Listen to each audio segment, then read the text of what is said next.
ये 5 किलो का लांछन हम पे लगा के निकल गए, लेकिन क्या हम 5, 10, 15, 20 किलो के लिए अपने समाज के ऊपर एक आतताई को बैठा लेंगे? ये वो हरामखोर हैं जिन्होंने हाथरस जैसी घटना को अंजाम दिया है। तो हमें ये पहचानने की जरूरत है, क्या 5, 10 किलो 5 कुंटल में हम अपनी बहन बेटियों को छेड़ने के लिए उन्हें अधिकृत कर देंगे? कभी नहीं। ये जो हमारे समाज के लिए जो ये कहता है कि कुछ गंदे लोग हैं जिन्होंने 5 किलो 10 किलो पे वोट किया होगा, लेकिन हमारे समाज के लोग ये अच्छी तरह जानते हैं कि 5 किलो 10 किलो ले लेने के बाद ये हरामखोर हमारे घर में बैठने का काम करेंगे। ये 5-10 किलो हमारी बहन बेटियों के साथ हुई छेड़खानी के लिए हम खुद अधिकृत कर रहे हैं। तो हमें इनको किसी भी दशा में वोट तो नहीं करना चाहिए, लेकिन ये बेईमान है, इन्होंने चोरी से वोट लिया है, तो हमें भी इसके लिए शांत नहीं बैठना चाहिए, क्योंकि हमें 5 किलो 10 किलो के लिए हमें लांछित किया गया है, हमें 5-10 किलो के लिए अपमानित किया गया है। तो हमें अब उठ खड़े होना चाहिए। भले ही हम 15 दिन 20 दिन भूखे रहें, लेकिन हमें इस लड़ाई को लड़ना होगा और इन मनवादियों को घुटने पे लाके बैठाना होगा।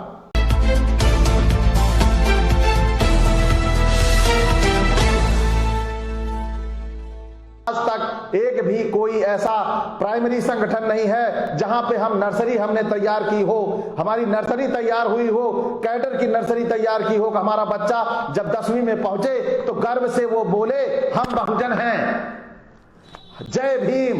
बच्चा हमारा जो 10वीं तक पढ़ता रहता है, 12वीं तक पढ़ रहा है, वो बच्चा जय श्री राम बोल रहा है। जय श्री राम बोलने के बाद पूरे जीवन आप उसको जब 20 साल का 25 साल का होगा तो उसे बोलोगे कि वो जय मूल निवासी जय भीम बोले, तो कैसे बोलेगा? क्योंकि जो छोटा सा बरगद होता है, उसी छोटे से बरगद में एक बहुत बड़े बट वृक्ष बनने के गुण होते हैं जो छोटा सा बीज होता है। क्यों भाई साहब? सही बात है। छोटे से बीज में बहुत छोटा सा बीज होता है, उसी छोटे से बीज में एक बहुत बड़े बरगद का गुण निहित होता है, लेकिन हम अपने उस छोटे से बरगद के बीज को छूते ही नहीं हैं, अछूता छोड़ देते हैं। तो आज जरूरत है हमें उस छोटे बीज को तैयार करने की कि जब वो अपनी युवा अवस्था में को प्राप्त करे तो आपका काम करने लायक हो, आपके कंधे से कंधा मिला के चलने लायक हो। 40-40 साल हो गए उन्हें काम करते हुए, अभी उनकी गांव तक पहुंच नहीं है, गांव तक वो गए नहीं हैं। आज वो कहते हैं कि संचार के साधन ना होने के कारण हम वहां तक पहुंचे नहीं। उन्होंने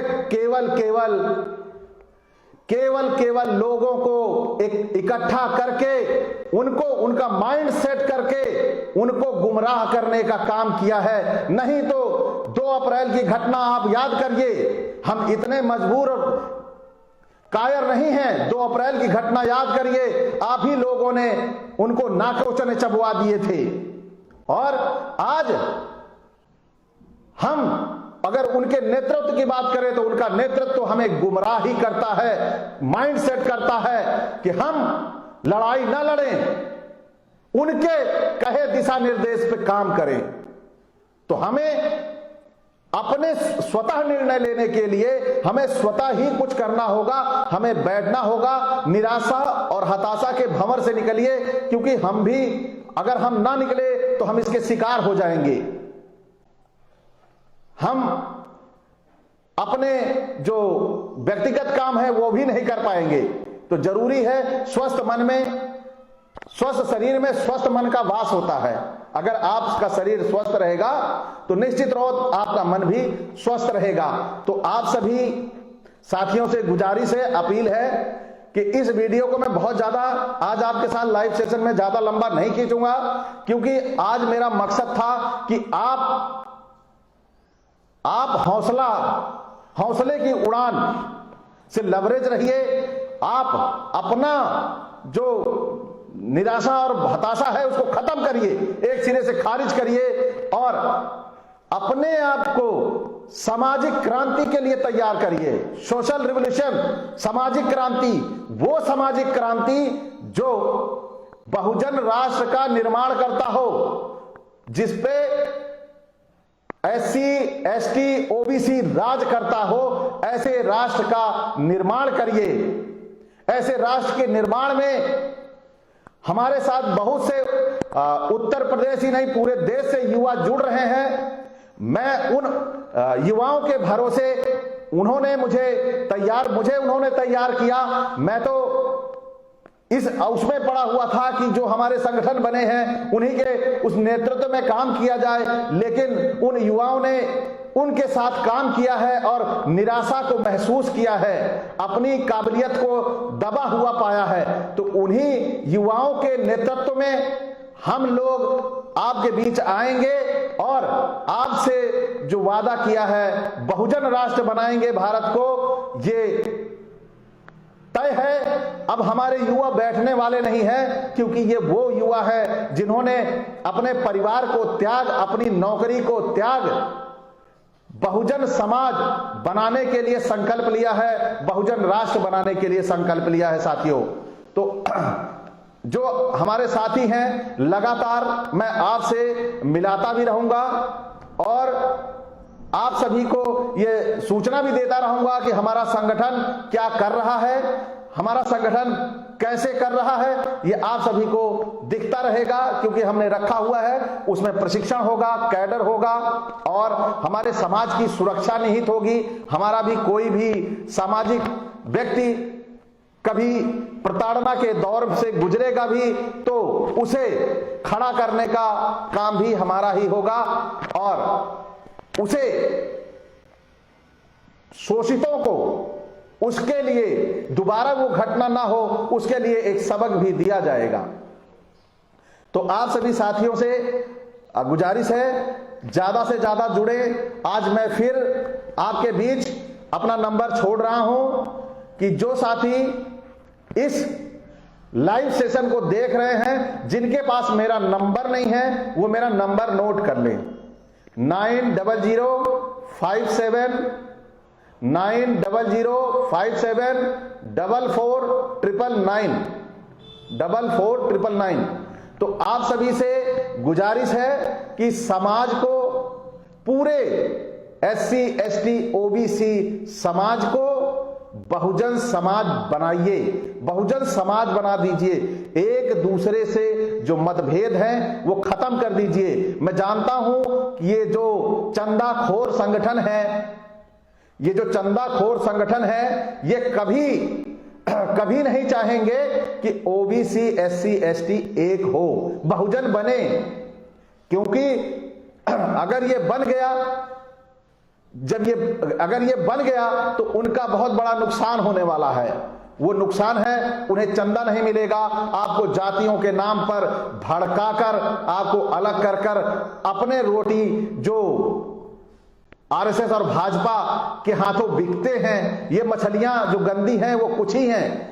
तो इन मछलियों को, इन कीड़ों को हमें पहचानना पड़ेगा कि हमारे बीच बैठते हैं और हमारी बात बहुत मीठी मीठी हमसे बातें करते हैं और हमें गुमराह करके ये ले जाके भाजपा और RSS के हाथों हमारा सौदा कर देते हैं। तो हमें इन सौदेबाजों को पहचानना भी होगा, इनको बेनकाब भी करना होगा, क्योंकि इन्होंने आज तक किया कुछ नहीं है। केवल मीटिंग करनी, चंदा लेना, काम खत्म हो गया। कौन कहां पीड़ित प्रताड़ित हो रहा है कभी देखने तक नहीं जाते। तो ऐसे दुस्साहसी लोगों को हमें पोल खोलनी होगी, इन्हें पकड़ना होगा कि आखिर कौन है। तो कुछ साथी हमारे ऐसे नंबर दोबारा लेना चाहते हैं, मैं नंबर दोबारा बोल दे रहा हूं, 9000574499। और सभी साथियों से पुनः एक बार नमो बुद्धाय, जय भीम। लगातार जो साथी जुड़े, आप सभी का बहुत बहुत आभार। युग परिवर्तन सम्यक संकल्प, बिल्कुल जी, युग परिवर्तन का तो संकल्प अब लेना ही होगा, क्योंकि बिना युग परिवर्तन के कुछ नहीं हो सकता। हमारे जो पीछे का नेतृत्व है वो विफल हो चुका है, क्योंकि उन्होंने मनुवादियों पे भरोसा कर लिया और मनुवादी कभी हमारा नहीं हो सकता, ये फिक्स है। कभी भी दो लोग अगर किसी के घर में एक बार किसी ने मर्डर कर दिया है तो वो हमारा वो दुश्मन है, हमारे बृहदत्त जी को मारा, हमारे वो दुश्मन है कि जिन्हें हमें भी उनसे सतर्क रहना होगा, ऐसे लोगों से। अनूप कोष्टा जी बिल्कुल बहुत सही कह रहे हैं, बहुजन राष्ट्र जिंदाबाद। हमारे अनूप कोष्टा जी हमारे साथ ही जुड़ चुके हैं, जो हमारे इस बहुजन राष्ट्र के सबसे बड़े प्रबल समर्थक हैं और उन्होंने ही इस मूवमेंट को और इस संगठन को आगे लाने के लिए सबसे पहला प्रयास किया था। नंबर दोबारा बोलिए। बिल्कुल जी, नंबर दोबारा बोल दे रहा हूं, 9005744999। एसपी सुमन जी नमो बुद्धाय, जय भीम। संतोष कुमार भास्कर जी जय भीम। अब लड़ाई बहुजन बनाम मनुवाद की होगी। बिल्कुल, बहुत शानदार। ऐसे ही एक नौ और है, अभी सेन ओबीसी भाई, जयपाल जी नमो बुद्धाय, जय भीम। जो लड़ाई है अब वो लड़ाई हमारी बहुजन बनाम मनुवाद की है। और विमल कुमार जी जय भीम, नमो बुद्धाय। बहुत बहुत आभार आपका। आपकी वजह से ही हमारे हौसले बुलंद हैं। हमारे विजय यादव भाई जी जुड़ चुके हैं। बहुजन राष्ट्र की जो संकल्पना है इसको आगे बढ़ाने के लिए कमलेश भाई यादव जी जो जौनपुर से हैं, हमारे बहुत ही अच्छे विचारक और चिंतक हैं। आपको नमो बुद्धाय, जय भीम। शूद्रवंश बिल्कुल नमो बुद्धाय, आपको भी जय भीम। राम कुमार जी नमो बुद्धाय, जय भीम। योगेंद्र सिंह जी जय भीम। हमारे बहुत से साथी अभी जुड़ते भी जा रहे हैं। बहुत बहुत आभार कमलेश भाई जी। धर्मेंद्र कुमार भास्कर जी जय भीम। हमारे दीपक दीपू जी दिल से जुड़े हुए हैं भाई। अब दिल दिमाग हर चीज से हमें जुड़ना पड़ेगा। और नरेंद्र फौजी जी जय भीम। सोनू नागर जी जय भीम, नमो बुद्धाय, जय संविधान। आदेश कुमार जी जय भीम जी। शहनवाज खान जी बड़े दिनों बाद आप आए साथी, जय भीम जी। विनय कुमार जी नमो बुद्धाय, जय भीम। कुशवाहा सतीश जी नमो बुद्धाय, जय भीम। धम्म प्रेमी जी नमो बुद्धाय, जय भीम। नरेश भाई जी भाई देखिए, आप हमारे जो है ओम यादव, वो मानसिक विकारों में और अंधविश्वास पाखंड में उलझे हुए हैं। उनको समझाना आसान काम नहीं है। प्रयास किया जाएगा उन्हें भी समझाने का। लेकिन हमने अभी बात की कि समाज में कुछ गंदी मछलियां ऐसी भी होती हैं तालाब में, जो पूरे तालाब को गंदा कर देती हैं। तो वो वही वाली मछली है जो गंदा कर रही है। वो चिन्हित हो चुकी है। पहले तो पता भी नहीं लगता था कौन सी मछली गंदी कर रही है, लेकिन उस मछली का पता लग गया है कि वो मछली गंदा कर रही है। तो आप सभी साथियों से एक बार गुजारिश है कि उसको भी एक मनुवादी समझ के दूर रहें और उससे बचें, क्योंकि अभी उलझने का नहीं सुलझने का टाइम है। हमें मनुवादियों से लड़ना है। तो ऐसे चमचे तो ना इधर के होंगे ना उधर के होंगे। वो ऐसी स्थिति पे खड़ा है कि आने वाले समय में ना इधर होगा ना उधर होगा, वो बीच में होगा। तो हमें इन पे जोर नहीं देना है। ये कुछ नहीं बिगाड़ सकते। दो चार जो समाज के थपेड़े पड़ेंगे या उम्र की इनकी वो सीमा आएगी तो अपने आप सुधर जाएंगे। तो गोरखनाथ जी जय भीम जी। मोतीचंद जी जय भीम।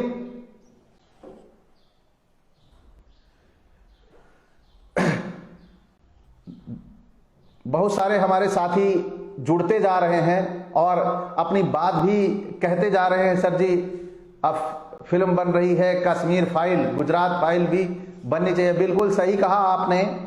और कल ही आप सभी शायद देख चुके हैं, सुप्रीम कोर्ट ने यह निर्णय लिया है कि ओबीसी आरक्षण को नियुक्तियों में खत्म कर दिया है, ऐसी मुझे सूचना मिली है। अभी पुख्ता जानकारी मुझे नहीं मिल पाई है, लेकिन जो बताया गया है, ये बताया गया है कि ओबीसी आरक्षण खत्म कर दिया गया है, यानी हमारे अधिकार जो मिलते थे वो खत्म हो चुके हैं। अब कौन सी ऐसी लड़ाई है जो बची हुई है कि जिसके लिए हम लड़े ना, जिसके लिए हम संगठित ना हो?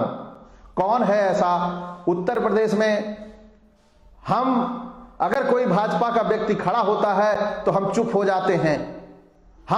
हमारे जो नेता लोग, हमारे समाज के लोग जो नेता नहीं हैं, वो अपने आप को असहज महसूस करते हैं भाजपाइयों को देखकर। हम इस देश में आजाद हैं, लेकिन उस पार्टी की जीत हमें सिद्ध कर देती है, हमारे लोगों को एहसास करा देती है कि हम गुलामी की ओर है, गुलामी में हैं। और वो जीतने के बाद तंज भी कसते हैं, वो जीते हैं, वो तंज भी कस रहे हैं हम पे कि देखिए, हमने पूरे जोशो खरोश के साथ, हमने पूरे समाज के साथ उन्हें हराने के लिए जी जान कर दिया, सब लोगों ने जी जान लगा दी, और वो कह रहे हैं कि हमारी खाली कुर्सियां जीत गई। वो बोल रहे हैं कि उनकी खाली कुर्सियां जीत गई, लोग नहीं थे तब भी हमने जीत कर दिखाया, दावे के साथ बोल रहे हैं। बिल्कुल सुलभ भाई साहब जी, ईवीएम का विरोध होगा, ईवीएम का विरोध ही नहीं, भयंकर विरोध होगा। ईवीएम के विरोध के लिए पूरे भारत स्तर पे काम किया जाएगा, और ईवीएम को 2024 में नहीं रहने दिया जाएगा। इसके लिए चाहे जितनी बड़ी क्रांति करने की जरूरत आ जाए, हमारे साथी इस क्रांति को करेंगे। 2024 हमारे लिए जीने या मरने के बराबर है। इससे अच्छा हम मर जाएं, इस देश में ना रहें। या तो ईवीएम रहेगा या तो ये मनवादी रहेगा, दोनों को हटाना पड़ेगा हमें। लेकिन मनवादी को हम तभी बर्दाश्त करेंगे जब ये ईवीएम हटाएगा, नहीं तो इस देश से ये निकल के जाएं। ये हमारे देश के नहीं हैं, जबरन अपने आप को इस देश का सिद्ध करने में लगे हुए हैं, और आज पूरी तरह से कुंडली भी मार चुके हैं। ये हमारे देश में पूरी तरह कुंडली मार के कब्जा कर चुके हैं। तो आप कौन से आपके अधिकार बचे रहेंगे? तो आप सभी तैयार होइए एक बड़े आंदोलन के लिए। जैसे किसानों ने इनको छका दिया, बैक फुट पे ला दिया। हमारी एक लड़ाई, ये जो हमारी चुनाव कराने की संस्था है, ये संस्था हमारे अधिकारों के साथ खेल रही है। ये संस्था हमें गुलामी की ओर ले जा रही है। यानी अब ये चुनाव कराने की संस्था नहीं हो गई, ये केवल इशारों पे काम करने की संस्था है। तो इसकी स्वायत्ता के लिए जब तक ये बैलेट पेपर पे चुनाव नहीं कराती, तब तक चुनाव नहीं होने दिया जाएगा। क्योंकि ये चुनाव विदेश के पैसे से नहीं लाके कराते। चुनाव आयोग अपने पैसे से नहीं कराता, उसकी चुनाव आयोग की कोई फैक्ट्री नहीं लगी है। चुनाव आयोग की कहीं कोई फैक्ट्री नहीं लगी है जो वो उस पैसे से चुनाव कराता है और कहता है बहुत खर्चीला रहेगा बैलेट पेपर से चुनाव। बैलेट पेपर से खर्चीला रहेगा तो ईवीएम मशीन भी पैसे की बनती है। हमें बैलेट पेपर पे चुनाव चाहिए, हर हाल में चुनाव चाहिए। अगर बैलेट मशीनों में पैसा लगता है, उससे कम पैसा बैलेट पेपर पे लगेगा, इतना नहीं लगेगा। अगर 19-20 का फर्क आता है तो वो हमारा ही पैसा है जो हमें चुनाव के लिए जाता है। हम जो विभिन्न रूपों में टैक्स देते हैं, उसी टैक्स के पैसे से ही ये चुनाव कराया जाता है। चुनाव आयोग के बाप का पैसा नहीं है ये, जो आके कह देता है बहुत खर्चीला होगा। और हम खुद सोचते हैं, हमारे बीच के लोग, नहीं ईवीएम से होगा, ठीक है, बड़ा आसान है, खर्चा कम लगेगा। अरे भाई, कहां पे आपने कहां पैसा नहीं दिया? हर जगह आप पैसा दे रहे हैं। आप अपने पैसे की वैल्यू तो समझिए। आपका पैसा ईवीएम मशीनों के द्वारा आपके अधिकारों का हनन कर रहा है। तो हमसे 2 महीना टैक्स ज्यादा ले लीजिए, हम टैक्स ज्यादा दे देंगे 2 महीने, लेकिन हमें बैलेट पेपर पे चुनाव चाहिए। चुनाव आयोग के बाप का पैसा नहीं है, यह हमारी गाढ़ी खून पसीने की कमाई है और इस कमाई को हम ऐसे लूटने नहीं देंगे। हमें इसके लिए संघर्ष करना ही होगा और संघर्ष नहीं किए तो आज जो हमारा संविधान आज अभी तो कहने मात्र है कि वो अभी भी हमारा संविधान है, जबकि उसे इन्होंने नगण्य बना रखा है। इन्होंने उसको एकदम ही नगण्य बना रखा है, उसके अनुसार कोई भी कार्य नहीं हो पा रहा है। अभी सुप्रीम कोर्ट ने आदेश किया था कि मतदान पूरे विधानसभा में 5 मतदान केंद्रों पर वीवीपैट से मिलान होगा, लेकिन इन्होंने 5 बूथों से मिलान कर दिया। देखिए कितने बड़े गद्दार हैं। ये जो मिलान किया है वो बूथों से किया है। तो इन गद्दारों को हमें पहचानना होगा कि ये गद्दार आखिर कोर्ट के आदेश की भी अवहेलना किए हैं। हमारे ऐसे ऐसे समाज में योद्धा पड़े हुए हैं। अभी हम हरपाल सिंह जी हैं जो 71 वर्ष की उम्र हो चुकी है, उन्होंने इन सभी डीएमओ के ऊपर मुकदमा कर रखा है, सबके ऊपर नोटिस गई है। आप ही के समाज के वो व्यक्ति हैं, आप लोग उन्हें जानते तक नहीं होंगे। आपके लिए उनके घर में जाके देखिए, उन्होंने आपके अधिकारों के लिए पूरे घर को अपने ऑफिस बना दिया है। रिटायर हुए उन्हें 11 साल हो गया है, लेकिन वो अभी भी बैठे नहीं हैं, आपकी लड़ाई लड़ रहे हैं। और आप लोग सोचते हैं कि अब हम घर से निकले तो हमारे बच्चों के लिए क्या होगा।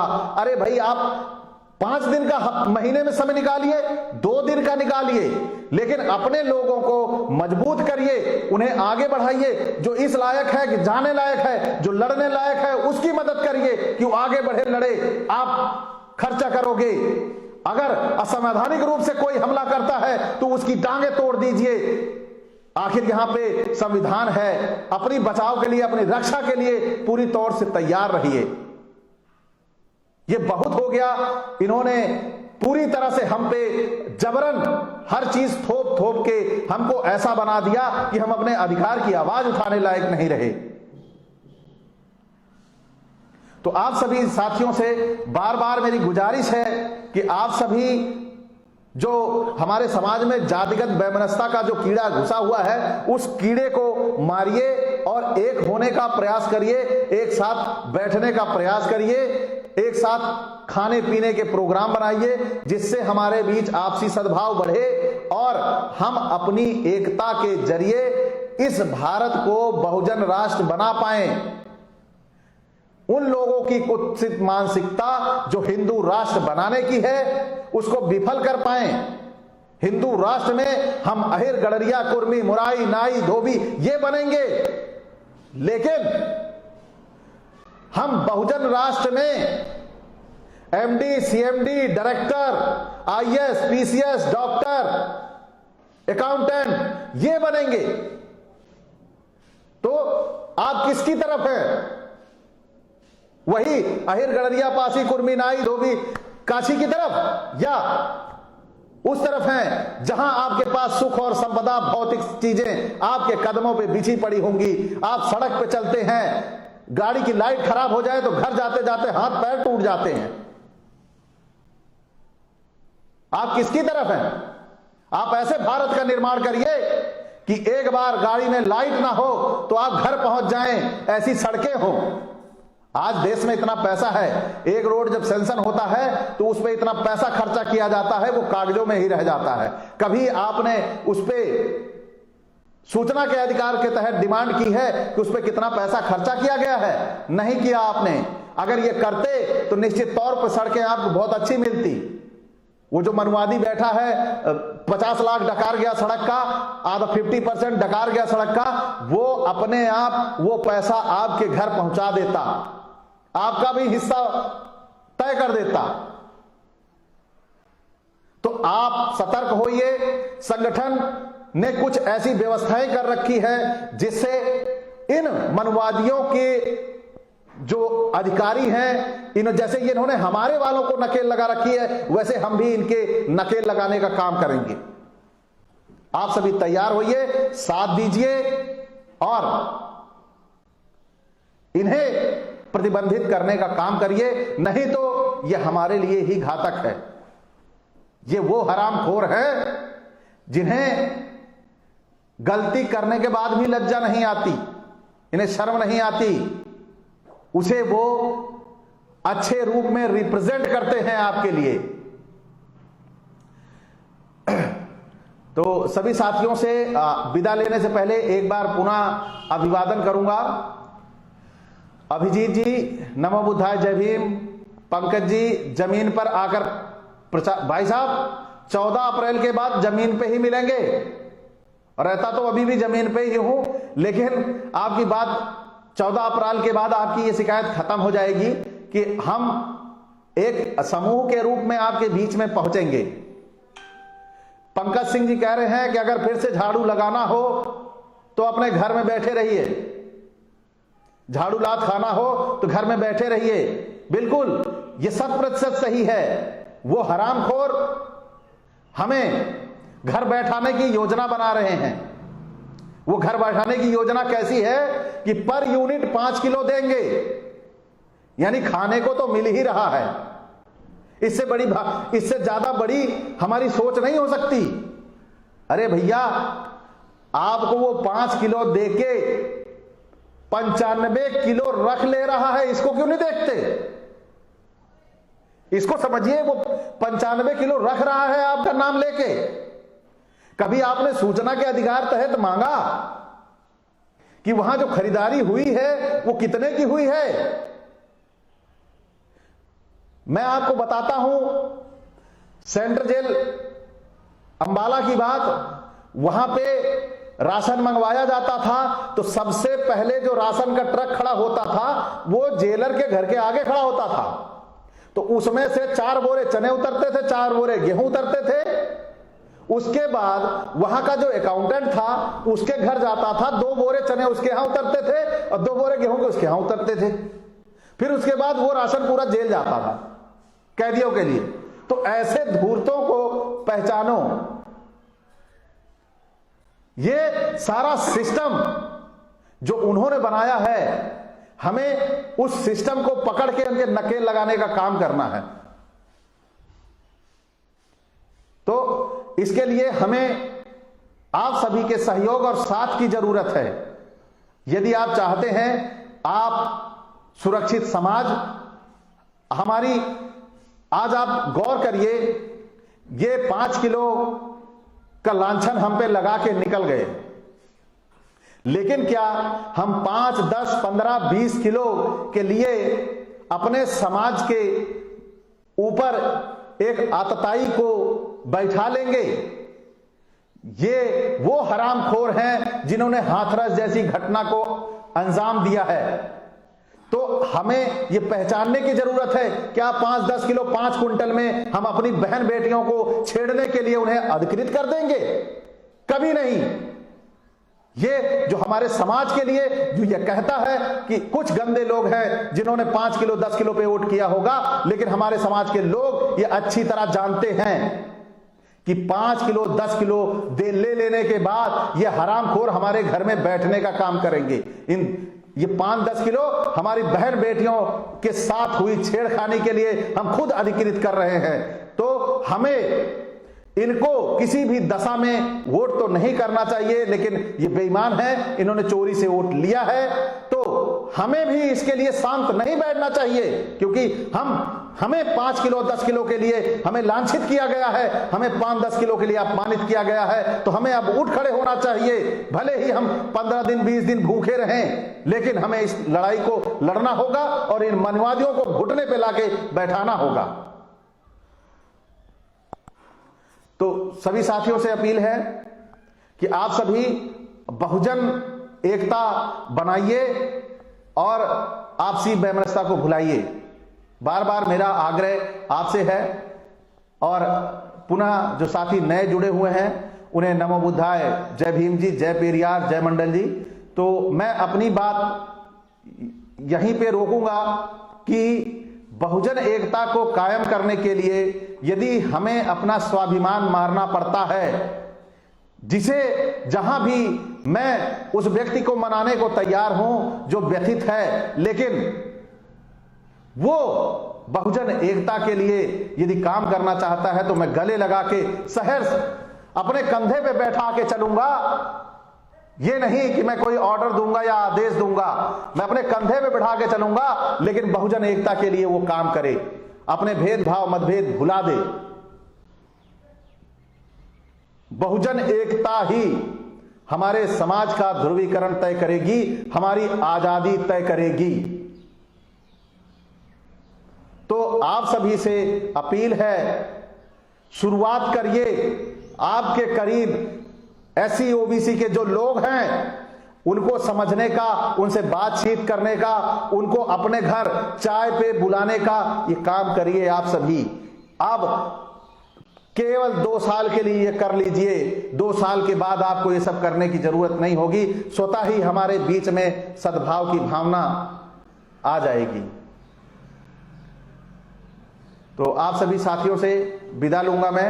अगर आप चाहते हैं गरीब हर वंचित इंसान की आवाज आप तक पहुंचे तो हमारे चैनल को सब्सक्राइब करें और बेल आइकन का बटन दबाना ना भूलें। देखते रहिए बहुजन न्यूज।